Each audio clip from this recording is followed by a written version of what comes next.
చైనాలో మంచు శిల్పాల ఉత్సవాలు పర్యాటకులను ఆకట్టుకుంటున్నాయి. పురాణాలు, ఇతిహాసాలకు సంబంధించిన పాత్రలు, డ్రాగన్లు, అనేక జంతువుల ప్రతిరూపాలను మంచుపై అందంగా చెక్కిన శిల్పులు ఔరా అనిపిస్తున్నారు.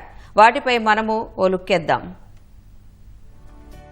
ఈశాన్య చైనా నగరమైన హార్బిన్లో మంచు శిల్పాల కళా ప్రదర్శన ఆకట్టుకుంటోంది. నగరంలోని జావోలిన్ పార్కులో 3 రోజుల పాటు జరిగే ఈ పోటీలకు పలు ప్రాంతాల నుంచి అనేక మంది శిల్పులు తరలివచ్చారు. మంచుతో స్వయంగా కళాఖండాలను తయారు చేసి ప్రదర్శించారు. ఈ ప్రదర్శనలో మంచుతో రూపొందించిన డ్రాగన్లు, సింహాలు, ఎలుగుబంట్లు సహా అనేక జంతువుల శిల్పాలు సందర్శకులను అమితంగా ఆకర్షిస్తున్నాయి.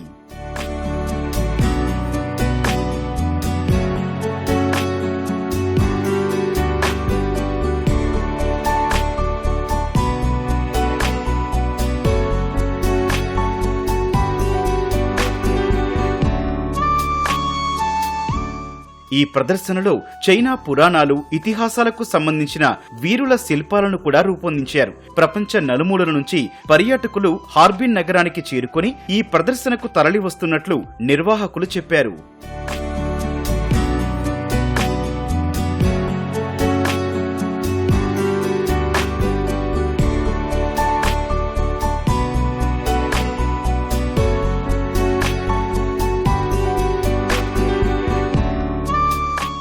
ఈ ప్రదర్శనలో మొత్తం 100 మంది శిల్పులు పాల్గొని 25 మంచు శిల్పాలను తయారు చేసినట్లు నిర్వాహకులు చెప్పారు. ఒక్కో శిల్పం తయారీకి 30 గంటలకు పైగా సమయం పట్టిందని శిల్పులు చెప్పారు. శిల్పం పరిమాణం 2 మీటర్ల ఎత్తు, 2 మీటర్ల పొడవుకు మించరాదన్న నిబంధన కారణంగా వీటిని రూపొందించడం కష్టంగా మారిందని శిల్పులు వెల్లడించారు. అందుకే పురాతన గాథలకు సంబంధించిన పాత్రలు, సన్నివేశాలను మంచుతో చెక్కినట్లు తెలిపారు.